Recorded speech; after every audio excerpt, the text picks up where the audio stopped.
Hey everybody, it's another Friday episode, but I'm not Kelton, so you know what that means? It's not a game episode this week.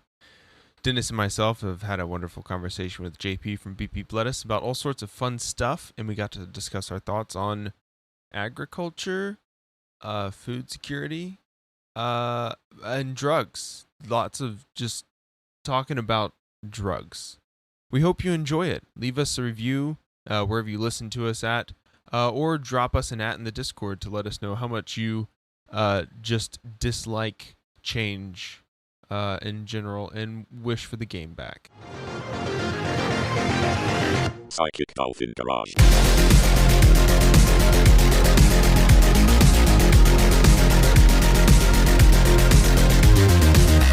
Here's the thing about zines is that they seem really cool and they're like an important part of a lot of different pieces of American cultural history. But like my introduction to DIY scenes came like I think on the tail end of the relevance of zines, just with how much online shit was popping up and really taking like all shows were basically booked by Facebook events.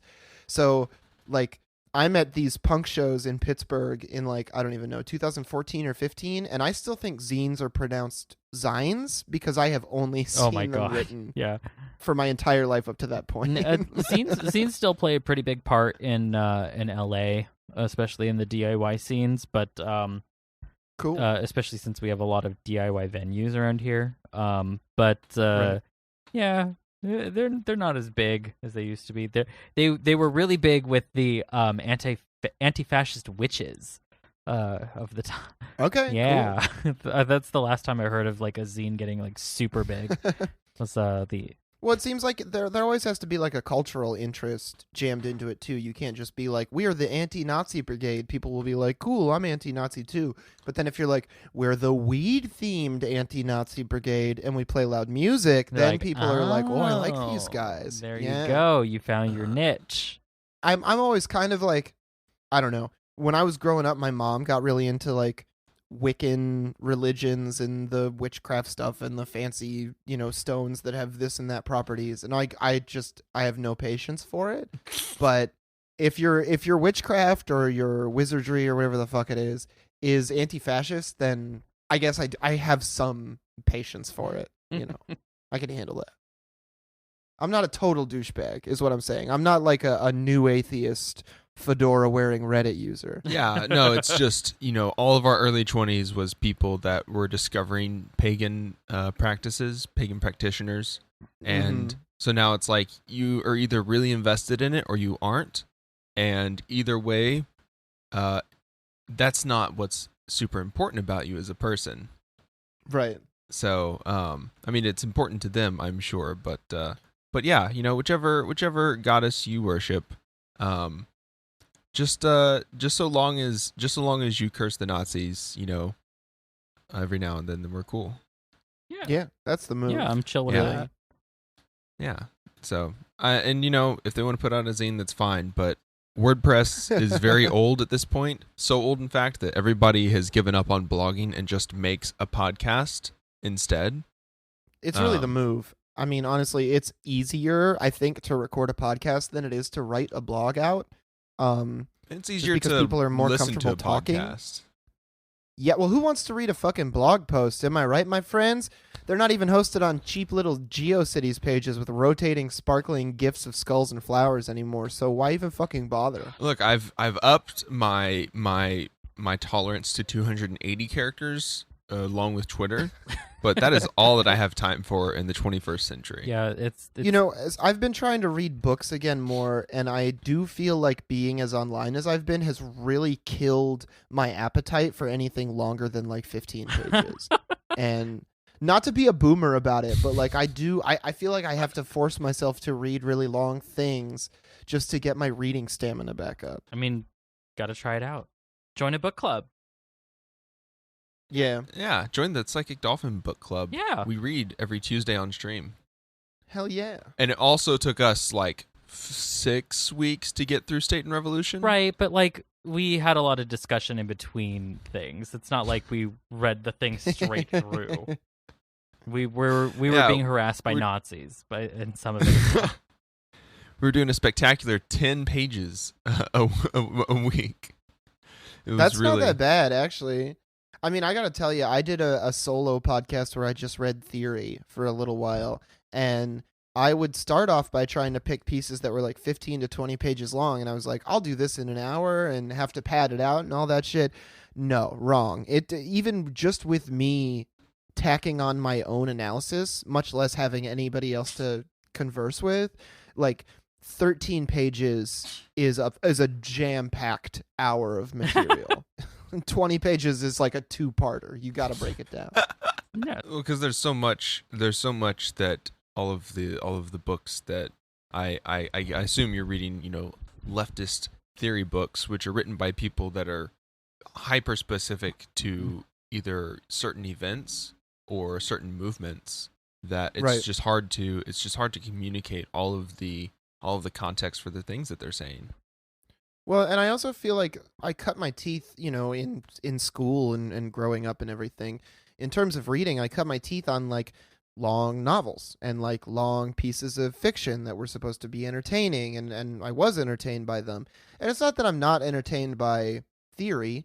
It's just that like when I'm reading it, I'll catch myself trying to go faster to get to like the next cool thing, which is normally character exposition or like people chewing the scenery or a bit of plot development. But that's not in theory. You really need to like remind yourself it's okay to stay in first or second gear and go slow and make sure that you're actually digesting everything you're reading. Like I got this La Ruelle book, Philosophy and Non-Philosophy, and when I sit down to read it, I'll read for like an hour and I'll kill like 6 pages because it's so fucking dense. That's really it's really a great practice to do. Like you said, you just have to sit down and do it. I do believe there are actually studies about how the kind of wait for a notification, get the notification nature of social media has killed our drive and our brain's attention span for intaking larger amounts of information at once. I think it just kind of short circuits us, right? Yeah. It's like if you put a button in a rat cage that gives the rat cocaine, and it's nothing just else. like that rat is just the eventually going to cocaine spam button. that button. Right. Well, and there's no food button, there's no play button, there's no go hang out with other rats button. So they're just going to spam that fucking cocaine button. And that's what it's like online. Like I don't think that the notification dopamine surge and cycle is inherently a bad thing, but I think the fact that we're all essentially like so starved for other options that becomes such a prime driving force in our lives. I think there's something wrong with that. Yeah. Because of capitalism. Hell Would yeah. not be a Psychic Dolphin Garage episode without us reminding you once again. Capitalism is bad. In a myriad of ways. Not only are we alienated, from each other, which is why leftists invest in online projects like BP Lettuce and like Psychic Dolphin Garage, Mhm. because they're creating communities for other people to gather together, because they like weed, or because they like assorted drugs, which is us, assorted drugs. Mhm. When I go to the drugstore, I always like to just go over to the assorted section and just grab a handful of a couple of different Yeah, things. just like Try them out, see how I feel. they don't even say what's on the label. They're like drug. What if it was like a curated monthly box and they were like, fill Now out you're- this BuzzFeed style quiz and we'll determine what kind of stuff to send you, and you're like, well, I'm not really an opiates or a benzos guy, but uppers and psychedelics, load me up, my friends. And they're just like, would you like to try psilocybin this week and 25 HN bromo dragonfly? Yeah, I know. And then when you go to the Whole Foods, they have those, instead of pick 6 craft beers, they have pick 6 drugs. And so you get your little box, and you just fill up each little square with whatever you want that week. Do you want some 4-ACO DMT? Do you want some 2CB? It's really up to you. Hell yeah, I'm gonna be an empath this weekend. I'm gonna take an MAOI, and this weekend's gonna be 10 days long. You know what I'm talking about? Heyo. This would just be a really easy way for people also just to get like antidepressants. Yeah, well, Like I mean, people are shit. gonna start taking Xanax and be like, "Well, I don't feel anything." Oh no. Well, or like you'll have to mod out your kit because you're like, well, okay, I finally found the SSRI that I like, and I definitely want to keep getting the Adderall prescription, so I got 4 free slots. What is it this week? And it's like, well, I've never tried mescaline. Give it a go. Of course, if you're on an SSRI, you probably shouldn't take mescaline, but that's a whole different That's conversation. That's a whole to be different had. podcast. Yeah. Is there an Earwid cast? Is there a Blue Light cast? You know what I'm talking about? Oh, hell yeah. Where are my drug forum podcasts? Just a bunch of sweaty, pimply dudes sitting around like, someone who isn't me took 25 milligrams of that and tripped their fucking balls off. Well, then all their bonus content is them. It's like our fanfic episode that we have up on Patreon. It's just them reading trip reports. Now this didn't happen That's to actually me, not a bad but idea. There is an entheogen show. An entheogen show. Entheogen. If you want to get real entheogenic. This was posted in 2015, so that's... There were still good research chemicals available on the internet in 2015. That Yep. was during the day of the 2C-something-N-BOM explosion. That was almost... I feel like that was almost like... Not like right after the peak of the N-BOM explosion. I did so many N-BOMs. Mm-hmm. Those were so fun. I mean, because they were great. When you would get the original 2Cs, they would show up as a powder. People would be tempted to sniff them. They would burn the shit out of your sinus cavity. Oh, I can't. And like, I can't imagine like tripping while having that just eating a hole in your face. it's so fucking unpleasant. But then when the N-BOMs came around, they were measured in the microgram doses, and they were dispersed into blotter. It was so fucking nice. And blotter is so easy to take everywhere with you. Mm-hmm. You Yeah, don't have to because you worry can just about- slide a little sheet in your wallet, and then you have like 40 fucking hits on you. That's See- like 2 good nights. I'm a good little boy. I don't know anything about drugs at all. But what it does sound like is that the market's wide open. So if you want to do this podcast, go right ahead. Honestly, it's an not the Arrowwood worst idea I've podcast ever is heard. gonna. The Arrowwood podcast is gonna be like throwback when we are finally doing like dad rock, but in the 2050s. So what's gonna end up being dad rock in the 20 like Imagine Dragons or something stupid like that? Gangnam Please. Style. Oh no. That's going to be on the classic rock station. Well, okay, so you know how the machine of the classic rock station gradually accumulates more shit? Like, I was listening to classic rock at work for the last couple of weeks because the old guys there like to listen to it.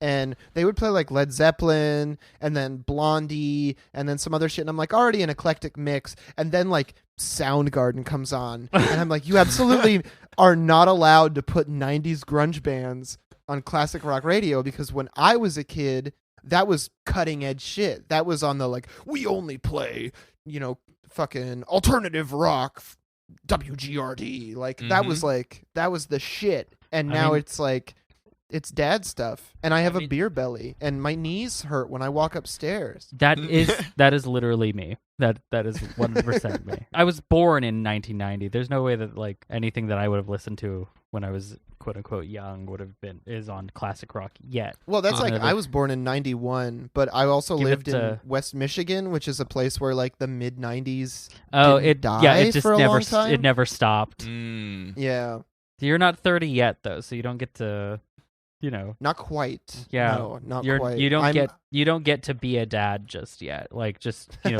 don't get to the legal designation of dad. Right. No, well, and I mean, like, you can fast track it by just having a kid, but my God, I don't think I ever want to do that. No, why would one ever? Just like the Mr. Krabs reaction where he's like, I like money. Raising kids is fucking terrifying. Yeah, Zach, you have 3 children now. 3 children. They Mhm. are all 3 months old. They are all Wow. rats. They are all rats. And we played with them today. We let them all out on the bed and they just run around, and then I make a bridge from the cage to the bed, and then they just run up and down me like 6 billion times. Damn, why would you even play an open world video game when you could just have 3-month-old rats? Sometimes you really I've eliminated open world video games now. It's only League. Because you're a piece of garbage. Yes. Because you suck shit and you are dumb. Well, Dennis wants us to play better video games for the stream, so someone has to make the sacrifice. Yeah, I guess so. And I don't mean better as in it's a good video game. I mean better as in like a lot of people play the video game. So, all we do is chase, chase the things that are most popular, and that is how I'm going to transition us into what I would like to be talking about for this episode, which is the very popular practice of growing food. JP, Hell yeah. would you describe yourself as an agorist? I don't know. Where I've seen agorism before, I've seen it in the in like the anarchy ball kind of circles. Yeah. Because there's a weird right wing type of anarchism that is like free markets is it. That's the whole ideology. Like I'm gonna buy and sell stuff, and they call themselves agorists. So that tends to be more like the homesteaders, though, right? Yeah. But in terms of just like growing your own food, like I think that's an absolutely critical thing that people should do. Like whether I think it can be revolutionary. I think it's not necessarily revolutionary depending on how you do it. But I do think that it's pretty much universally a good idea, and that like a higher level of self-reliance among people who live in the United States, which would be, granted by growing your own food, would be an incredibly advantageous thing to have if you're trying to foment, let's say, revolutionary activity. Right. Yeah, supposedly, theoretically, in Minecraft. And of course. Which I also can't grow food in Minecraft. How about that? Dennis collects the cats to keep the zombies away. That is Dennis's role in the Minecraft commune. That's a great role to have. You got to have the cat herder. Mm-hmm. Honestly, it is a herd at this point. There were like 6 of them. Yeah. Yeah. Growing food is good. Growing food for yourself is even better. I think it's amazing that reactionaries even have their own movements, such as homesteaders, which is what I'm familiar with.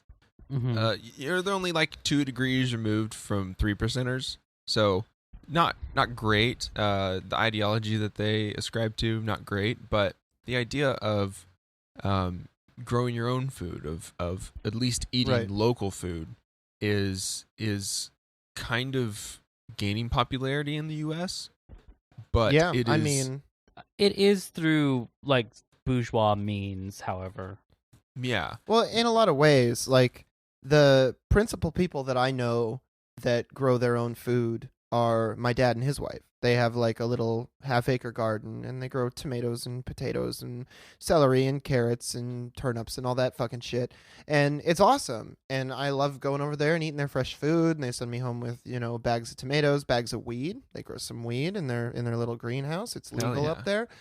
Mm-hmm. But they're not doing it out of any like good politics. They're just doing it because it's a means to whatever end they want to have, and the end that they want to have, they're almost retired, is self-reliance. And also my dad is afraid that the United States is going to crumble into a hellfire of war and destruction, and he thinks that some tomatoes will be powerful bargaining chips. Who knows? It'll just be enough.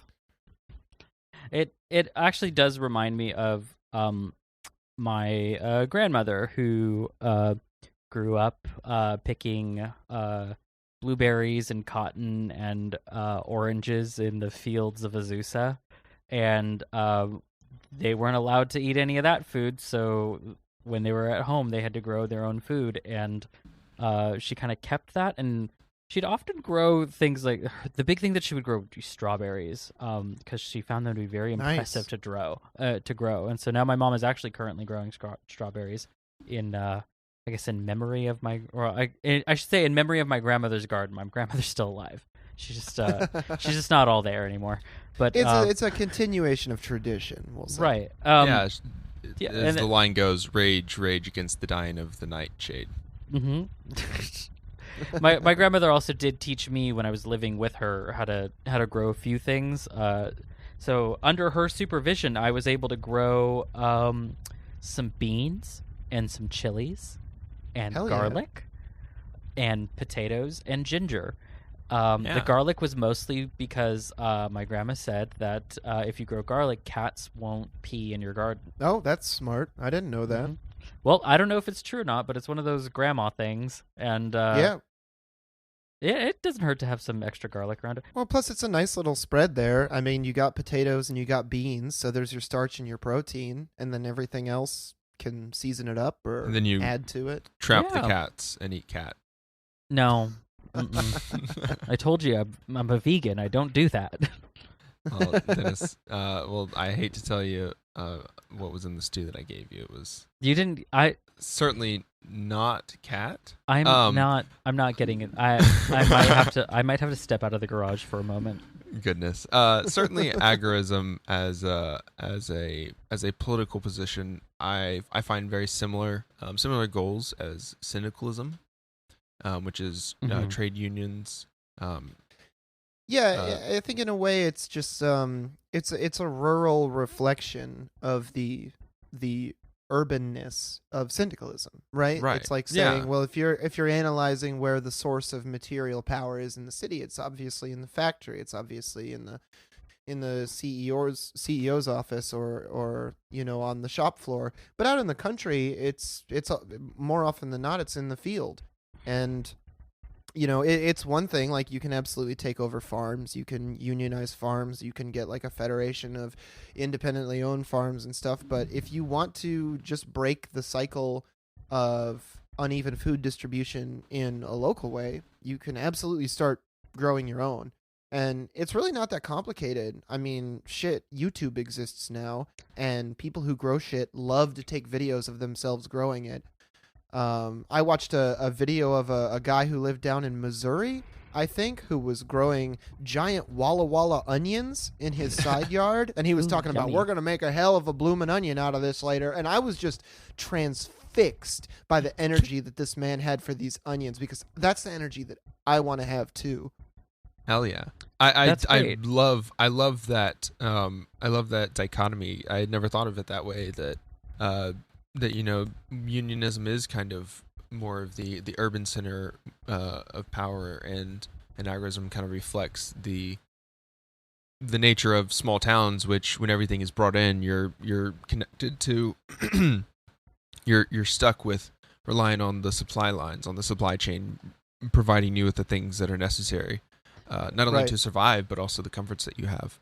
Whereas Whereas a lot of these rural areas are like food deserts, basically. Like if you don't Yeah. have access to food from your own farm, you might have to drive 20 minutes, 30 minutes, an hour, hour. even longer West get Texas, and just to get to like the nearest store. And they might Mhm. not have a good selection. It might be hella expensive. You might have to drive even further to find an Aldi or a Big Lots or a Costco or whatever. you It's can't just find those. outrageous. The big one that actually I think provides, as far as I know, a lot of food to those small towns is companies like Brookshire Brothers, which is Okay. actually now shutting down because of the economic downturn and COVID-19. So, Damn. which is kind of scary. But I'm telling you, the best grocery store in the United States that I know of is Wegmans, and they're mostly in the Northeast. In fact, they're not even in Pittsburgh. I have to go up to Erie or Rochester to get to a Uh-huh. Wegmans. But they're so great, and they have this amazing hot food section. They're definitely going to be the first grocery chain that we take over and and make horizontally organized, and then we'll spread it across the country. We'll get it down there to Texas. hell yeah. That's I- good to I hear. I still like Aldi, I think, because it is Texas and because it's such a It's the closest you're going to get to Trader Joe's over in Texas. yeah. Right. We do have Interesting Trader. fact about Aldi is that Trader Joe's is operated in the United States. Okay, so Aldi was one company founded a long time ago, and then two brothers took it over and they split it in half. And one half, Aldi Nord, which is Aldi North in German, I guess, operates Trader Joe's in the United States, and Mhm. Aldi Sud, or I forget what it is, Aldi South basically, operates Aldi in the United States. But then in Europe, Aldi Nord operates Aldi and Trader Joe's. Who knew? Okay. That's That's interesting. weird. Yeah, super strange. Hmm. I'm sure it's, something in there is about hiding money that's coming in. I don't know. I don't No, trust any apparently of them. I think the brothers hate each other, so maybe they're just hiding each other's money. They're just like hiding it from. So Yeah. so I live in an incredibly urban area. I don't even think that my city has a community garden.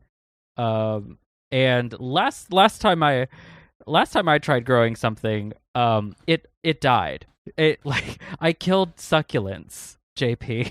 Oh, oof. I mean, that is rough, but it can I- happen. Yeah. If you want to, I took a botany class. If you want to know anything about Brassicaceae, I'm the person for you. But if you want me to Okay. actually grow you a bok choy, it's not gonna happen. Well, here's the thing: is like growing in an urban environment can be really challenging, and especially if you want to do it well, sometimes it requires a little bit more of a startup cost. mhm. But there's a lot of really great resources out there. There's a couple of Facebook groups that I joined over the course of my couple years long infatuation with Murray Bookchin and all of the weirdness that comes along with his kind of philosophies. And I ended up in a Facebook group called Wild Green Memes for Ecological Teens, and I ended up in another group called Leftist Gardening Club. And a couple of people that I've become pretty tight with on Facebook are big time posters in there, and they have like, degrees in botany or degrees in, they're horticulturalists or whatever, and they do this stuff professionally.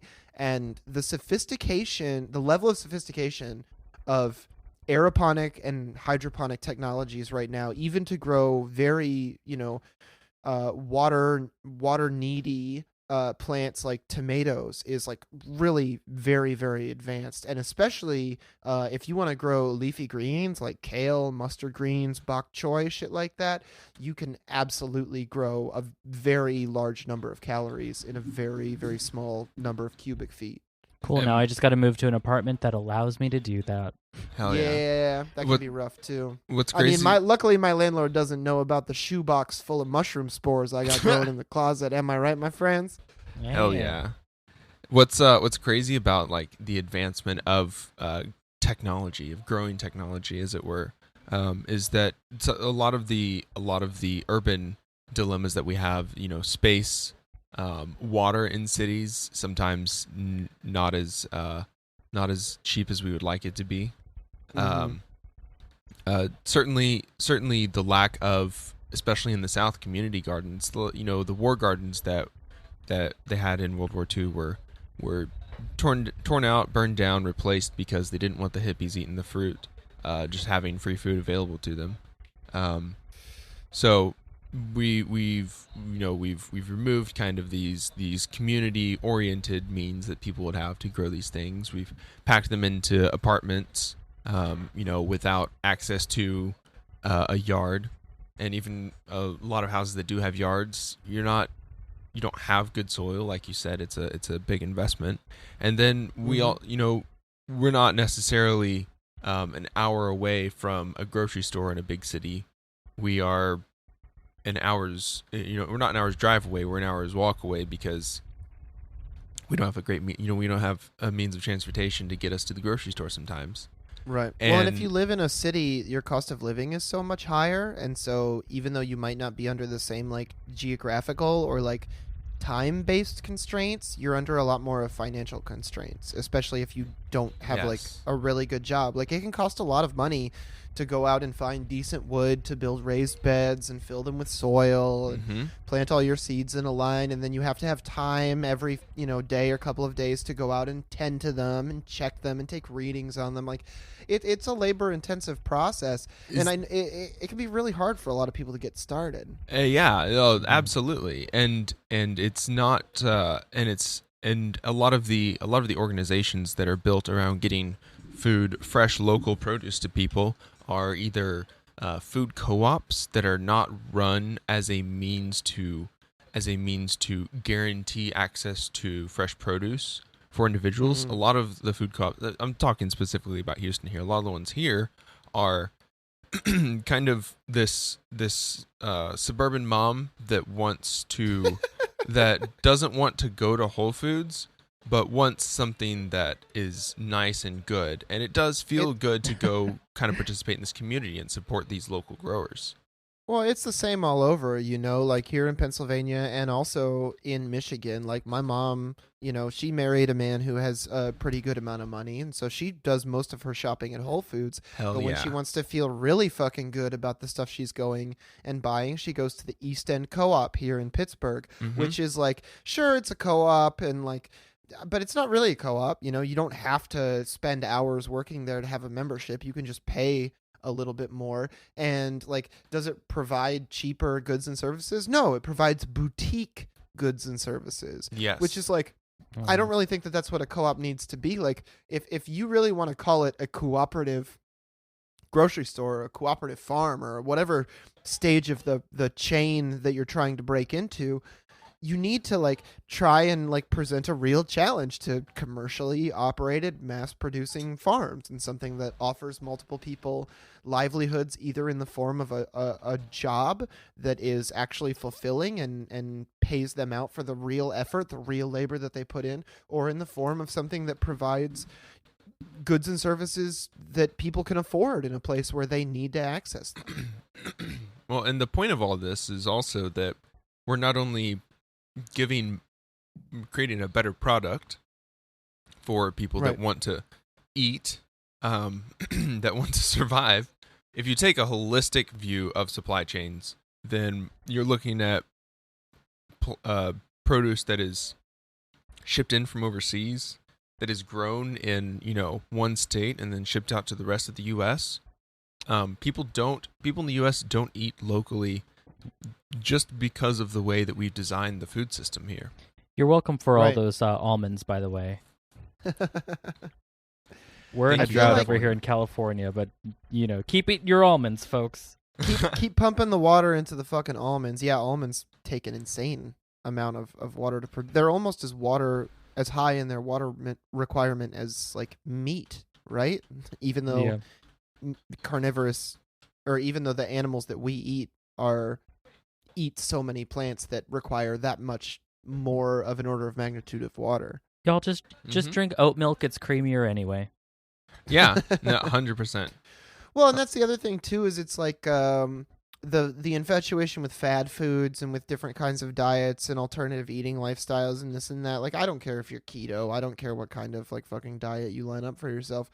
But it is important to remember that, like, for instance, when quinoa became really fucking popular in the United States, quinoa is predominantly grown in Peru. And the Peruvian farmers who grow the quinoa rely on that quinoa as a source of food. It's a staple crop for them to eat. It's a big part of their diet. And when it became in insanely high demand in the United States, the prices got jacked up all across the board, including in Peru. And pretty soon these farmers were no longer to eat the food that they were no longer able to eat the food that they were growing, which is insane to me. Yeah, the supply chains, global supply chains, just they're designed to bring. I mean, all imperialism is designed to centralize wealth in imperial core countries, but the supply chains are another extension of that. In that, we're destroying ecosystems. Not even necessarily specific to the way we think of ecosystems being pristine forests. We disrupt ecosystems with our consumption on a global scale, and there's no stopgap to that. There's not a pressure valve for that. There's just people starve because we want something. Well, it's all a continuation of what's been going on for so long. I mean, think about how much havoc the British Empire and the honorable, quote unquote, honorable East India Trading Company wreaked on the entire world in the name of making sure that British people had cheap tea. Like they waged 2 wars over opium over tea. Like, that's some pretty great lengths to go to. And it's the same thing you see with like international fruit and the massacre of workers who would harvest bananas in Colombia. And I think I might be getting my massacres mixed up, because there was an international fruit massacre, and then the Coca-Cola Corporation hired some mercenaries to kill some union organizers in Colombia. And I think they and their families were shot and their bodies were thrown into the sea. Like, there's just so many instances of it. Yeah, it was United Fruit that was in Central America, and then Dole in Hawaii. Okay, that's right. Yep. I mean, and that's just it, right? Like, it's all arms of the same thing. It's like, I remember being in high school and everybody was like, "Oh, Dick Cheney, he's the Halliburton guy," and I was like, "What the fuck does Halliburton have to do with running the country?" Turns out, everything. Everything, literally everything. As I was soon to discover, that's me there. How did I get here? Record scratch, freeze frame, Curb Your Enthusiasm theme. Planting your own garden is almost a revolutionary act in the 21st century? I mean, it really can be. I think that if you do it in the right way and you make it the kind of boon to your community that it can be, and you use it in a way that interrupts the profits of capitalists in your region, I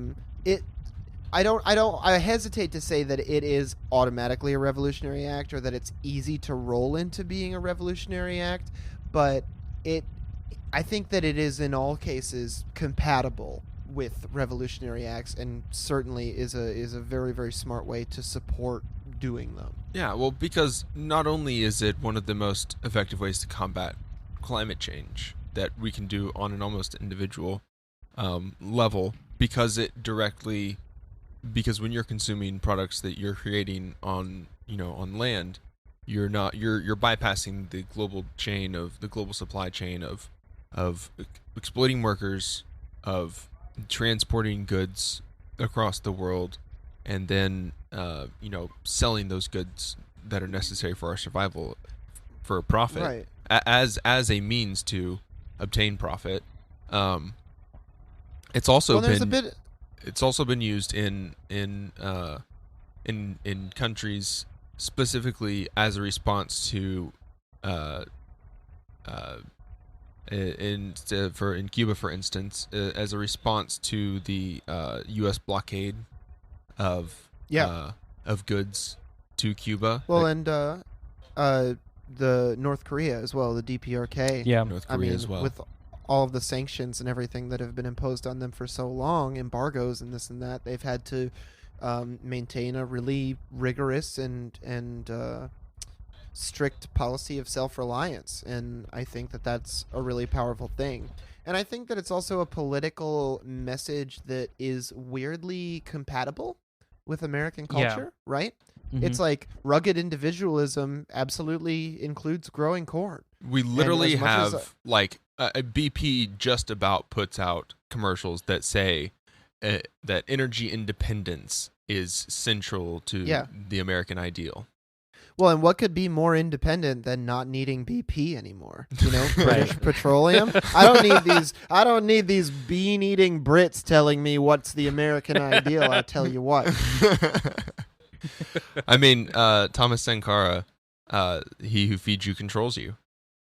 Yeah. Well, I mean, it's absolutely true. It's like whoever has access to control over whatever the most important things in your life are has an inordinate amount of control over you. Like, that's why people I think a lot of Americans don't realize that, like, landlords are your enemy. Landlords have a crazy amount of control over your life. Your employer, or the HR person for your employer, has a crazy amount of control over your life.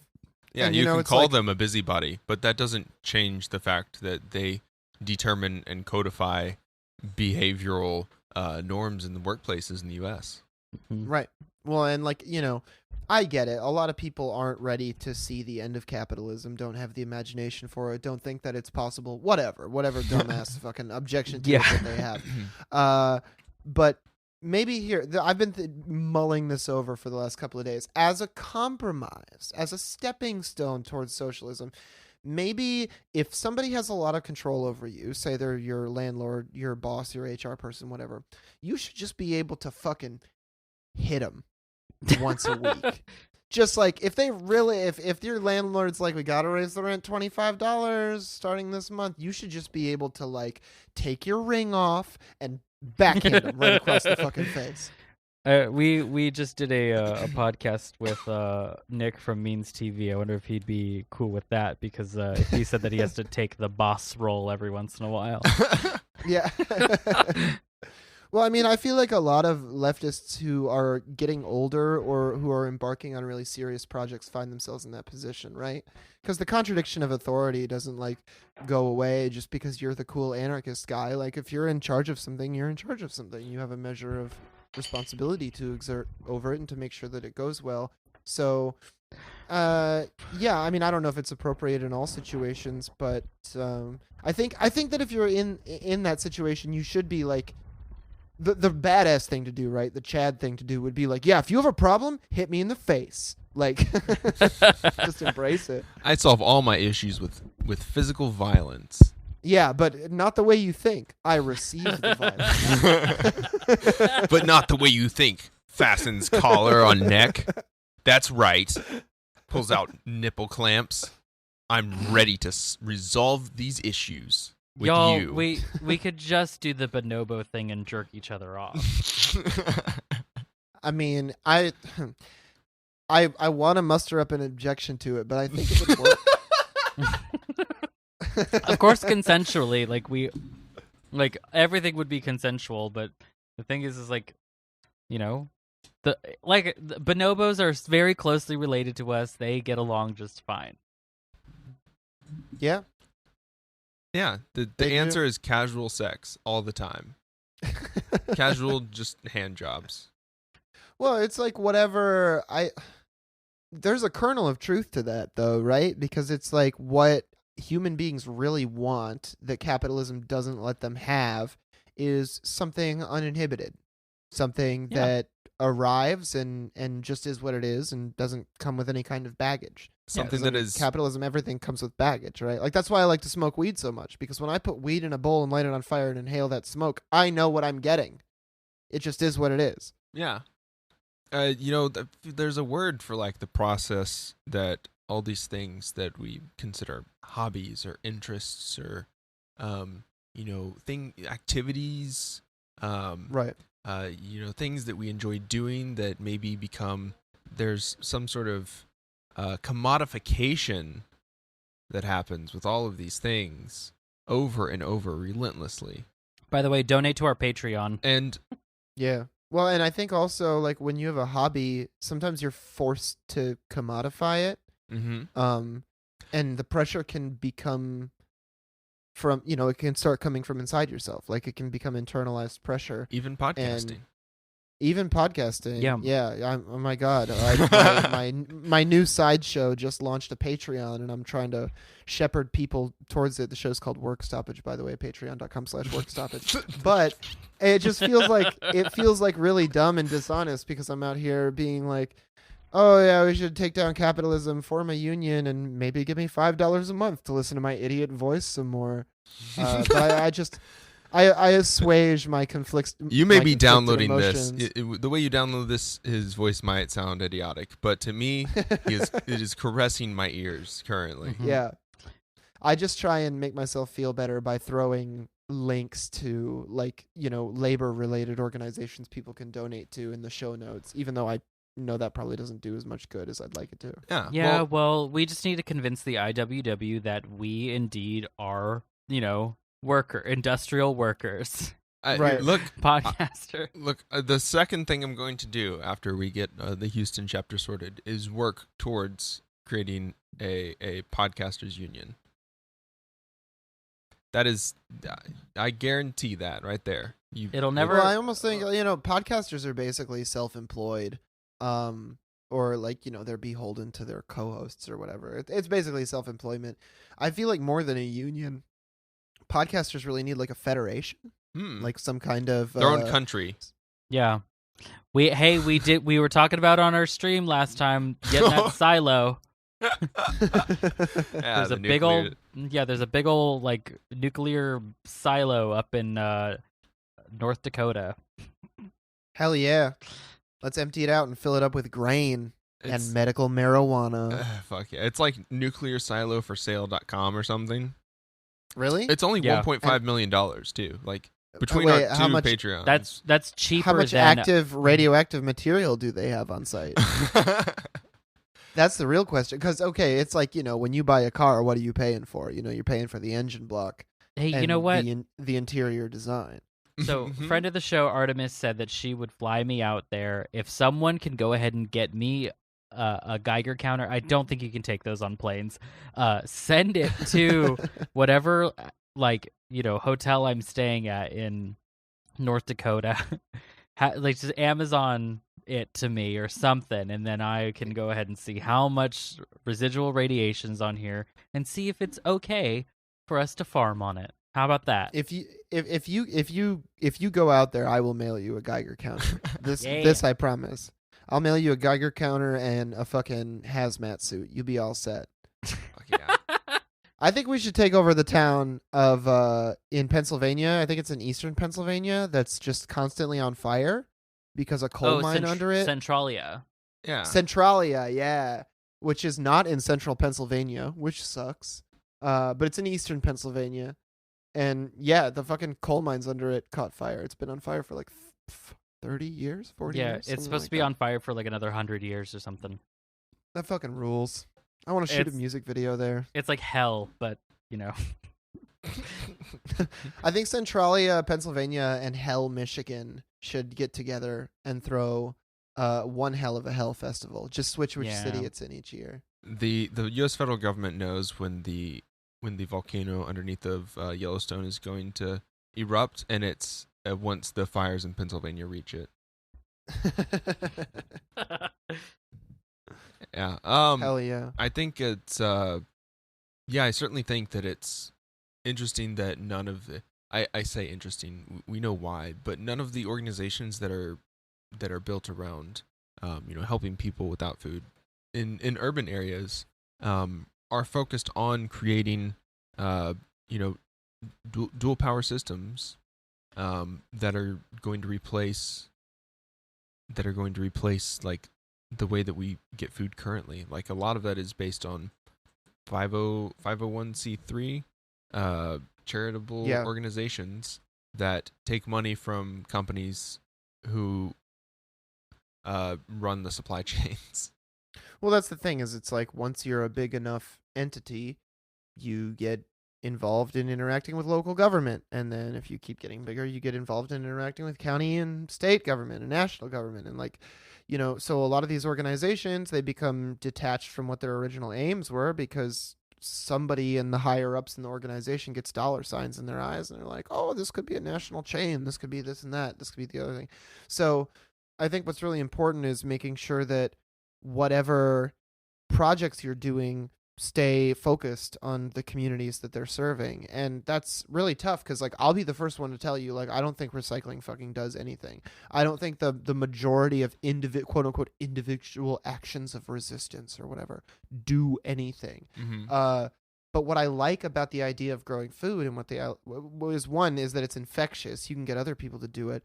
But two, it actually does attack a chink in the armor of capitalism, right? There's you can make an opening in a community where you are really establishing some measure of independence, and then when those people are less reliant on the structures of capitalism that they're forced into, they have more time to work on getting around those other structures. So whether it's food, whether it's housing, whether it's access to education, just major things. If you can attack any one of those, you're giving people a leg up in making themselves independent from the other ones. And that's the beauty of having, specifically gardens, but all sorts of organizations that are community oriented, community gardens, community.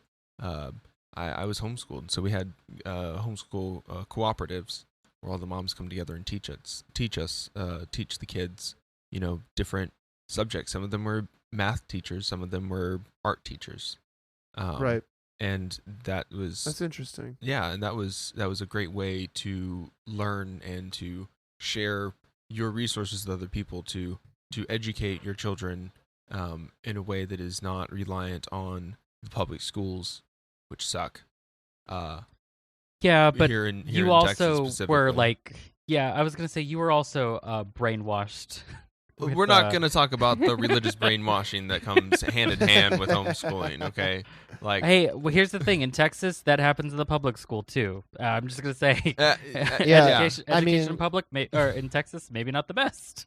It wasn't that much better in Michigan. I remember being in 9th grade biology, and my biology teacher had to be like, okay, I'm going to teach evolution now. So, just so everybody knows, all of this is just a theory, and those of you whose parents have decided they don't want you to be present for this part can go to their independent study courses now. And, I am so happy to be a coastal elite and be in California.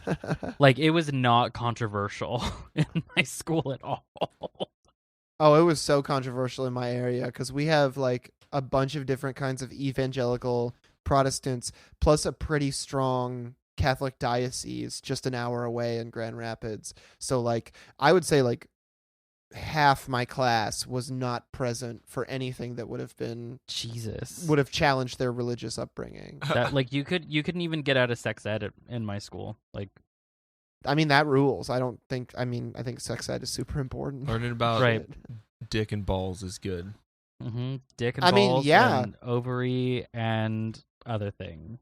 Well, and so here's the thing is when teachers teach sex ed and the kids are like, haha, penis, and they can't handle themselves, the teachers will get like flustered.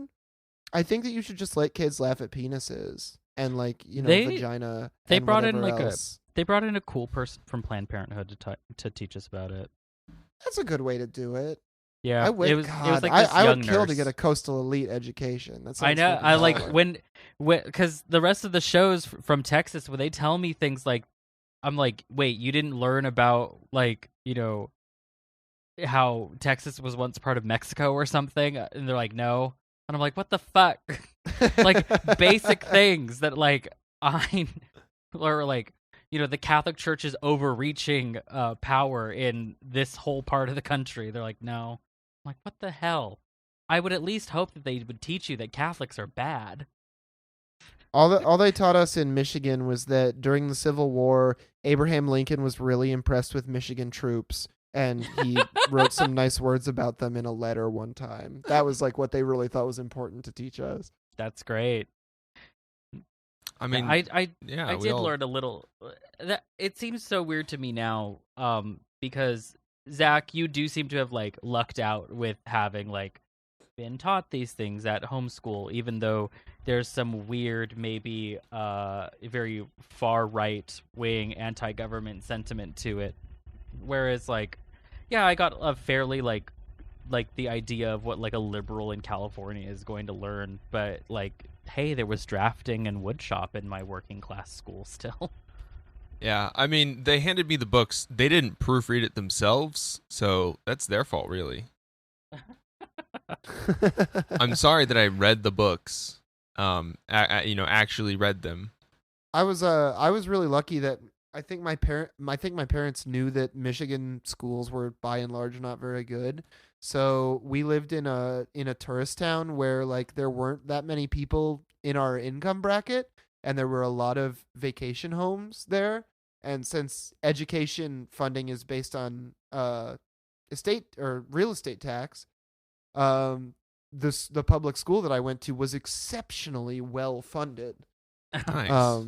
Damn. Which was not a bad way to go. And then, yeah, I had like one really cool English teacher who was like, you're pretty smart. Here's a list of existentialist thinkers. If you want to do your weekly book reports on Camus and Sartre instead of maybe The Most Dangerous Game, that would probably be good. That's that. It's still true though. The most dangerous game is man.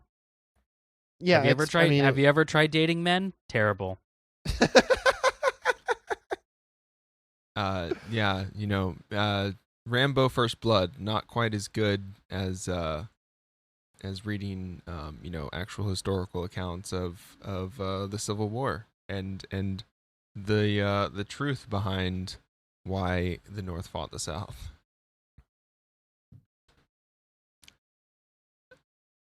Not, of course, discounting Rambo: First Blood as a bad movie. That's basically it's basically Eric Dorner, but 20 years too early. Maybe.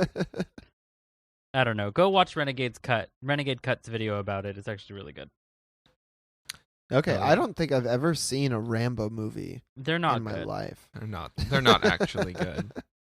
They've gotten worse too because Sylvester Stallone keeps getting older and doing more drugs about it. So who do you think is aged worse, Sylvester Stallone or the other great SS initials actor Steven Seagal? Seagal has always been bad, so I'm gonna go with Seagal. I mean, okay, that's an interesting take. I would say that like Seagal is not has not tried to like maintain any of the image. No, he does fake martial arts now and Yeah, but he's releases also guitar albums. He's also a cop, Oh damn! Oh, that's true. That's true. so that immediately makes him worse. I don't know. My favorite deteriorating celebrity with the same initial for their first and last name is Matthew McConaughey. He did these Wild Turkey ads, I think, some kind of honey whiskey ads, where he would just like sit by a campfire and like waggle his fingers in the air, and it was the most like mystifying commercial I had ever seen in my life, and I'd get visibly agitated when it came on. I really hate Matthew McConaughey more than I thought I could hate a celebrity. I don't more than know God why the only Texas representation we get is Matthew McConaughey. It's not fair, really. I know. Is he from Texas? That sucks. Yeah. Yep. I'm sorry. Yep. He does. He has. Well, He tries to like a drawl, but it's clear that That's he's been like- in California since he was like 14 years old. It's like I was it's I was all- gonna say he's the only reason why you can like Texas can claim him is because that accent hasn't fully gone away. Most of them just lose that accent as soon as they come here and they're like, I'm from Hollywood. yeah. Tommy Lee Jones is also born here. Like that's Oof. barely better. It's like when I found out AC/DC was from Australia. I was like, wow, so sorry, Aussies. Good try. At least you have Tism. Oh man. Well, I guess that's all the time that we need from you. You know. Yeah. Oh. This all is right. Any closing remarks? Yeah, I think it's badass to grow food. I think you should do it. And I think that if you do it right, you can scale it up into some really cool shit. I have a couple of podcasts. One is called Beep Beep Lettuce, which is more funny and fun times. One is called Work Stoppage, which is more like serious, but we still tell jokes. I'm still high the whole time. Beep Beep Lettuce is not about you just growing lettuce then, is it? No, it's not, but maybe the future holds mysterious things. We might eventually do a horticulture segment. Hey. that'd be really cool. Hey. Work Stoppage sounds like a really cool podcast. Y'all just talk about labor rights, the working class. Yeah, a lot of it is just me Googling which strikes have been going on in the United States. We also cover international strikes, but primarily the U.S. And there's just a lot more of them than you would think. So we do profiles of the unions that are representing the workers. We do profiles of the companies and the different ways that they've handled labor relations in the past. And then at the end of every episode, we do a meme review. So it's not all serious bullshit the whole time. Right. And of course, BP Lettuce, that well-researched, completely serious podcast about important happenings.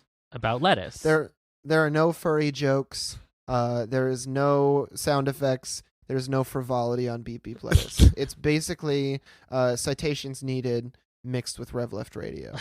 Right. But only the serious parts where they're reading directly from, these primary sources. Yeah, mostly Mao's Little Red Book. Wonderful. JP, thanks for coming on. Thank you so much. We know that you Absolutely. Thank you for having me. We know that you like growing things. and we know you are a run other leftist content, and like I said earlier, make leftist spaces, leftist communities for us to kind of escape from the alienation of our workplaces and our daily lives. Make leftist spaces green again. Absolutely. Ooh, I love that. wow. I'm going to get my moss green hat with that right on the front where a John Deere logo would usually go. Where's Griff Yeah. Shop when we need him? Hey, Well, thank you again for coming on, and everybody should check out all of JP's projects. Also, remember to check out the Dolphin Garage projects, and thanks for listening today. thank you. Howdy, y'all. Don't forget to follow our link tree in the show notes to discover new things like our Discord, social media platforms, and all the places where you can listen to our podcast. Word of mouth is the best way to introduce us and other leftist creators to friends, family, coworkers, your AA buddies. Community is about more than hot takes online. And if you want to support our efforts, you can donate to us at patreon.com/psychicdolphingarage, which is spelled how it sounds. Hope to see you on the stream tonight. Enjoy this music by JJ Demon. How the fuck I still got a full head of hair? Not a single gray. Fuck the cops, family first, every single day. Bringing a charm when I ring the alarm. My arms got a box cutter insignia. We gotta abolish ICE, we gotta abolish ICE, abolish it. No need to apologize, the Holocaust apologists. For no reason we colonized the land and put up monuments. Dope needles, dollar signs, the globe stands in astonishment. I hope there'll be a punishment. I really wanna get bloody. I really wanna stand in judgment of anybody taking money from anybody in the struggle. Anybody on a budget. Poor people getting 10 to 20 for some dumb shit. Corporations incorporating a bloodlet. Mark my fucking words, this coup will not be bloodless. Mark my fucking words, this coup will not be bloodless. Mark my fucking words, this coup will not be bloodless. Mark my fucking words, this coup will not be bloodless. Mark my fucking words, this coup will not be bloodless. Mark my fucking words, this coup will not be bloodless. Mark my fucking words.